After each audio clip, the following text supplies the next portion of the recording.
To have more understanding on this forum, joining me now live from Stockholm, Nada Taher, senior foreign reporter at the National News. Good to have you today again with us, Nada.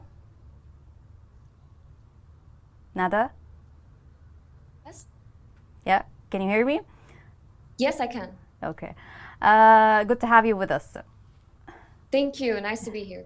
Yeah. This forum seems to be a big event indeed. So can you please tell us more about it in terms of the agenda and the nature of Yemeni and international stakeholders?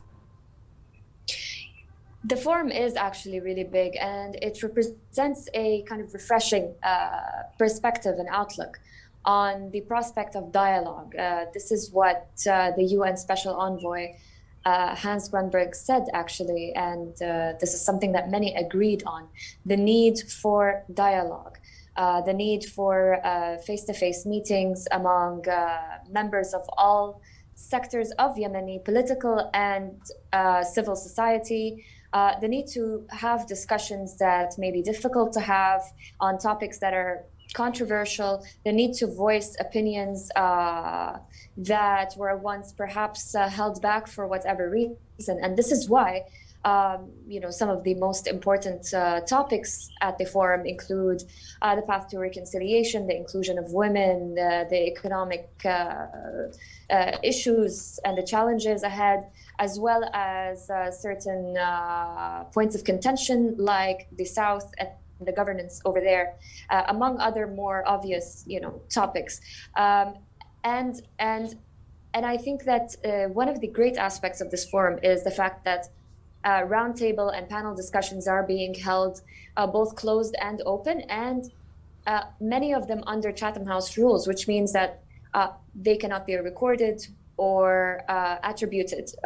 So this allows more open and honest conversations. And I attended one earlier on the path for reconciliation and the path forward. And I can say that these Chatham House conversations are just the most refreshing and honest conversations that a reporter like myself and people who perhaps don't have direct access to the highest levels of government or the international community can enjoy. Yeah. In what ways do you believe, Nada, that these political gatherings, like this one today that's happening, can contribute to achieving comprehensive and sustainable peace in Yemen? They're a very basic step. They're a very basic but important step forward.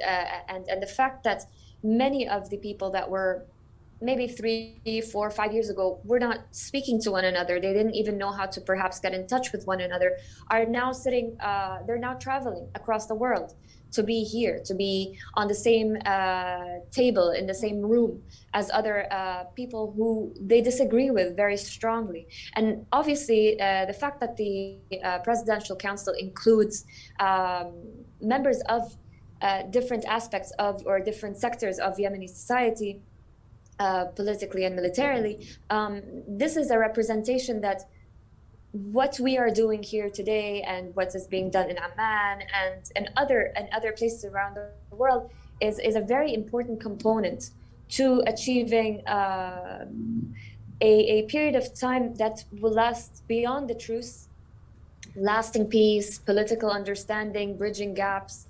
And it all starts with a conversation with the other, whether that other person falls within the legitimate government or not. Yeah. Thank you very much, Nada, for your time and insights.